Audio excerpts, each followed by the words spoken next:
పెంచి తగ్గించడం పండగేనా? జీఎస్టీ తగ్గింపుతో మేలు జరిగేనా? జనం నిజమని నమ్మమంటారా? పన్నులు పెంచి తగ్గించడం కూడా గొప్పేనా? 7 ఏళ్లు ఏడిపించి ఇప్పుడు జోలపాడతారా? జీఎస్టీ తీసుకొచ్చిన రోజు దేశానికి 2వ స్వాతంత్రం అన్నారు. ఎడాపెడా స్లాబులు తెచ్చి పన్నులు బాదారు.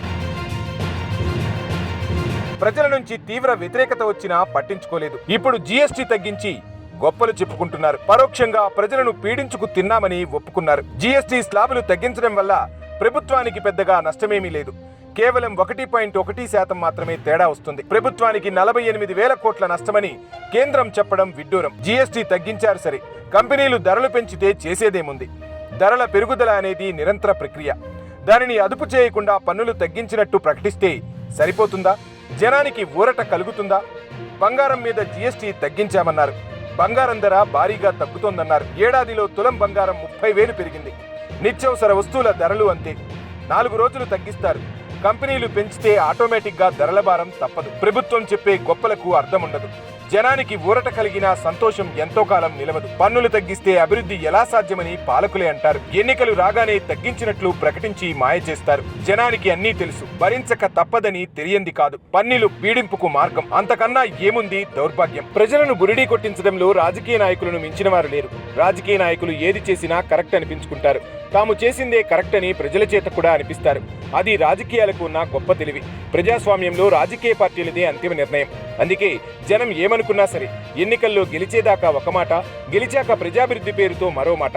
2 నాలుకలు లేకుంటే నాయకులు కాలేరు. రాజకీయాలు చేయలేరని చెప్పడానికి చరిత్రలో అనేక సాక్ష్యాలున్నాయి. సరిగ్గా 7 ఏళ్ల క్రితం కేంద్ర ప్రభుత్వం గూడ్స్ అండ్ సర్వీసెస్ ట్యాక్స్ అంటూ జీఎస్టీని తెచ్చింది. అంతకుముందు కాంగ్రెస్ ప్రభుత్వ హయాంలో పన్నుల విషయంలో లెక్కాపత్రం ఉండేది కాదు అంటూ భారతీయ జనతా పార్టీ చెప్పిన లెక్కలు జనం నమ్మారు. పన్నుల వసూలు అనేది ఎలా జరుగుతుందో కూడా లెక్కలేకపోతుంది. దాంతో ప్రజలు, వ్యాపారులు తీవ్రంగా ఇబ్బందులు పడుతున్నారు అంటూ చెప్పారు. తాము అధికారంలోకి వస్తే 1 నేషన్ 1 ట్యాక్స్ అంటూ ప్రజలను నమ్మించారు. ప్రజలకు కూడా ఊరట కలుగుతోంది. ధరలు పెద్ద ఎత్తున తగ్గుతాయని ఆశించారు. మన దేశంలో 100కి 80 మంది దిగువ మధ్యతరగతి ప్రజలే ఉంటారు. వారికి రూపాయి ఆదా అయినా సరే అది ఎంతో భరోసాగా ఉంటుందని ఆశించారు. అనుకున్నట్టుగానే కేంద్రంలో బీజేపీ ప్రభుత్వం కొలువు తీరింది. 2017లో దేశమంతా అబ్బరపడేలా జీఎస్టీ తీసుకొచ్చారు. తాము తెస్తున్న జీఎస్టీ దేశానికి 2వ స్వాతంత్రం లాంటిదన్నారు. అర్ధరాత్రి స్వాతంత్రం వచ్చినట్లే జీఎస్టీని కూడా అర్ధరాత్రి ప్రకటించారు. అంగరంగ వైభవంగా కార్యక్రమం నిర్వహించారు. దేశమంతా ఆ కార్యక్రమాన్ని రాత్రంతా మేలుకొని టీవీలకు అతుక్కుని తిలకించారు.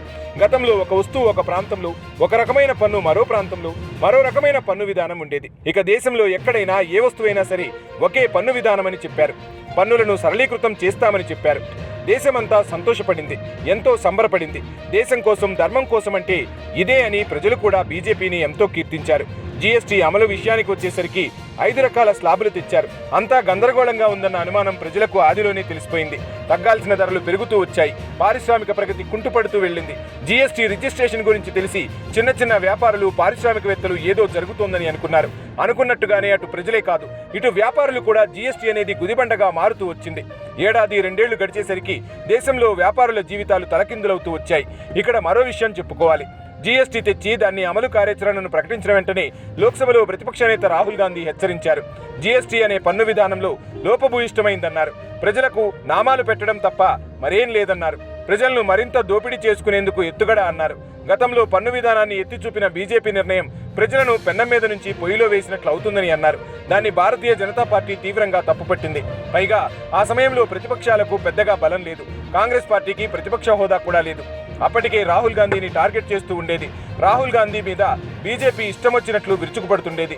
రాహుల్ ఏం మాట్లాడినా పెడర్థాలు తీసేవారు. ప్రజలు కూడా నిజమే కావచ్చని, రాహుల్ చెప్పేదే అబద్ధమని కూడా అనుకుంటూ వచ్చారు. బీజేపీ మాటల్నే బలంగా నమ్ముతూ వచ్చారు. కానీ ప్రజలకు రాను రాను అర్థమైంది, జీఎస్టీ వల్ల పెద్ద బొక్క పడుతోందని అర్థమైంది. ఆ సమయంలో రాహుల్ గాంధీ చెప్పిన వ్యాఖ్యలు నిజమే అనే అనుమానం ప్రజలకు వస్తోందన్న సమయంలో జీఎస్టీ స్లాబుల్లో మార్పులు చేశారు. 5 స్లాబులను 4 చేశారు. ప్రజలను ఊరడించారు. ప్రజలకు ఊరట కల్పిస్తున్నామని చెప్పారు. అయినా రాహుల్ గాంధీ హెచ్చరిస్తూనే వచ్చారు. జీఎస్టీ మూలంగా దేశంలో 18 లక్షల చిరు పారిశ్రామికవేత్తలు, వ్యాపారులు కనుమరుగయ్యారు. కొన్ని కోట్ల మందికి ఉపాధి లేకుండా పోయిందని రాహుల్ చెప్పారు. ఇప్పుడు అదే నిజమవుతుంది. ఒక దశలో ఆహార పదార్థాల మీద కూడా వేసిన పన్నులపై ప్రజల్లో ఆందోళన నెలకొంది. పాలు, పెరుగు మీద కూడా 12% జీఎస్టీ వేశారు. దాంతో ప్రజల్లో ఆగ్రహం వ్యక్తమైంది. దాంతో మళ్లీ ఎరేజర్లు, నోట్బుక్స్ ఇలా ప్రతి వస్తువు మీద జీఎస్టీ వేయడం పెద్ద చర్చనీయాంశమైంది. ముఖ్యంగా నిత్యావసర వస్తువులపై జీఎస్టీ వేయడాన్ని దేశమంతా తప్పుపట్టింది. కాలక్షేపం కోసం తినే పాప్కార్న్లో కూడా 3 రకాల పన్నులు వేయడం బీజేపీకి తీవ్ర వ్యతిరేకతను మూటగట్టేలా చేసింది. అప్పటి నుంచి ప్రజలు, ప్రజా సంఘాలు, ప్రతిపక్ష పార్టీలు ఎంత డిమాండ్ చేసినా కేంద్ర సర్కార్ స్పందించలేదు. గత ఎన్నికల్లో బీజేపీకి పూర్తిస్థాయి మెజారిటీ వస్తే ప్రజల జీవితాలు ఎలా ఉండేవో అని అనుకుంటున్నారు. కేంద్రంలో బలహీనమైన ప్రభుత్వం ఏర్పాటైంది. బలమైన ప్రతిపక్షం తయారైంది. దాంతో బీజేపీపై ప్రతిపక్షాలు అడుగడుగునా విజయం సాధిస్తున్నాయి. భారతీయ జనతా పార్టీకి గడ్డుకాలం కనిపిస్తోంది. ఒకవైపు ఓట్ చోరీ అంటూ రాహుల్ గాంధీ చేస్తున్న ప్రచారం ప్రజలను బాగా ఆకర్షిస్తోంది. ప్రజల్లో పెద్ద ఎత్తున చైతన్యం నిండుతోంది. పాకిస్తాన్పై ఆపరేషన్ సింధూర్ చేపట్టిన కేంద్రం ఎలాగైనా ఆ దేశానికి బుద్ధి చెబుతుందని ప్రజలు ఎంతో ఆసక్తిగా ఎదురుచూశారు. కేంద్ర ప్రభుత్వానికి ప్రతిపక్షాలతో సహా ప్రజలంతా అండగా నిలిచారు. పహల్గావ్లో టెర్రరిస్టులు చేసిన పనికి దేశమంతా కుతకుతలాడింది. పాకిస్తాన్పై ప్రతీకారం తీర్చుకోవాలని కోరింది. ఆపరేషన్ సింధూర్ మొదలుపెట్టిన కేంద్రం హఠాత్తుగా ఆపరేషన్ సింధూర్ను ఆపేసింది. ఆపరేషన్ సింధూర్ని ఆగిపోయేలా చేసింది. పాకిస్తాన్ను చావు దెబ్బ తీశామని ప్రజలు అనుకుంటున్న వేళ అమెరికా అధ్యక్షుడు ట్రంప్ చేసిన వ్యాఖ్యలు దేశవ్యాప్తంగా ఒక్కసారిగా కలకలం రేపాయి. యుద్ధం నేనే ఆపానంటూ ట్రంప్ చెప్పుకొచ్చారు.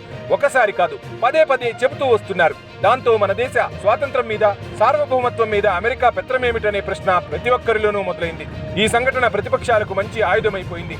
ఇక అప్పటి నుంచి అటు ఓట్ చోరీ అంశం, ఇటు ఆపరేషన్ సింధూర్ అంశాలతో కేంద్రాన్ని ఉక్కిరిబిక్కిరి చేస్తున్నారు.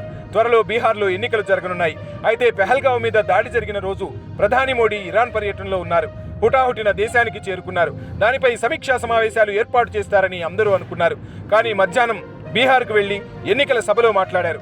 ఇక్కడే ప్రతిపక్షాలకు, ప్రజలకు మరింత ఆగ్రహం వచ్చింది. పార్లమెంటు సమావేశాలలో అధికార బీజేపీని ప్రతిపక్షాలు ఊపిరి సలపనివ్వలేదు. ఇక ఎలాగైనా ప్రజల దృష్టి మళ్లించాలని అనుకున్న కేంద్ర ప్రభుత్వం ఒక నిర్ణయానికి వచ్చింది. ఆగస్టు 15 స్వాతంత్ర దినోత్సవం రోజున దేశ ప్రధాని మోడీ దీపావళికి ప్రజలకు కానుక ప్రకటిస్తున్నాను అని చెప్పారు. అందరూ ఏముంటుందని అనుకున్నారు. జీఎస్టీని తగ్గిస్తామని చెప్పారు. ఇప్పుడున్న 4 స్లాబుల స్థానంలో 2 మాత్రమే అమలు చేస్తామని చెప్పారు. తాజాగా జీఎస్టీ కౌన్సిల్ సమావేశంలో ఈ నిర్ణయం చేశారు. ఇక ప్రజలు పండగ చేసుకోమంటున్నారు. దాంతో ప్రతిపక్షాలు, ప్రజలు ఆశ్చర్యానికి గురయ్యారు. కొండంత పెంచి రవ్వంత తగ్గించి పండగ చేసుకోమనడం బీజేపీకి చెల్లిందని ప్రతిపక్షాలు ఎదురుదాడి చేయడం మొదలుపెట్టాయి. ఇలా అయినా బీజేపీకి వచ్చే రాష్ట్రాల ఎన్నికల్లో కలిసి వస్తుందని అనుకుంటే అక్కడ కూడా జీఎస్టీ ఎత్తుగడ పాచిక పారకుండా పోయింది. కాకపోతే కొంతలో కొంత ఊరట కలుగుతుందని అనుకుంటున్నారు. అది ఎంతకాలం ఉంటుందో అనే అనుమానం కూడా వ్యక్తం చేస్తున్నారు. జీఎస్టీ తగ్గిందని, ధరలు తగ్గిస్తే ఉత్పత్తిదారులు వస్తువుల ధరలు పెంచితే మొదటికే మోసం వస్తుందని నవ్వుకుంటున్నారు. ఇది బీజేపీకి ఎంత మేలు చేస్తుందో వేచి చూడాలి.